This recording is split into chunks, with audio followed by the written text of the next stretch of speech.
കാലവർഷം ആരംഭിച്ചതോടെ പറവൂർ മുനിസിപ്പാലിറ്റി 28-ാം വാർഡിൽ വെള്ളക്കെട്ട് അതിരൂക്ഷമായി.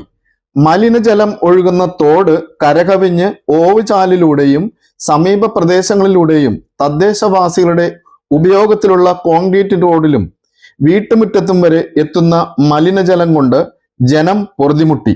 പകർച്ചവ്യാധികൾ പടരാൻ സാധ്യത. നിരവധി തവണ ഈ വിഷയം വാർഡ് കൗൺസിലറുടെ ശ്രദ്ധയിൽപ്പെടുത്തിയിട്ടും നടപടികൾ ഒന്നും ഉണ്ടായില്ല. അശാസ്ത്രീയമായി പറവൂർ മുനിസിപ്പാലിറ്റി നിർമ്മിച്ച കോൺക്രീറ്റ് റോഡ് സഞ്ചാരയോഗ്യമല്ലാതായി. ഒരു ഓട്ടോറിക്ഷ പോലും കടന്നു വരാൻ കഴിയാത്ത വിധമാണ് കോൺക്രീറ്റ് റോഡ് നിർമ്മിച്ചിട്ടുള്ളത്.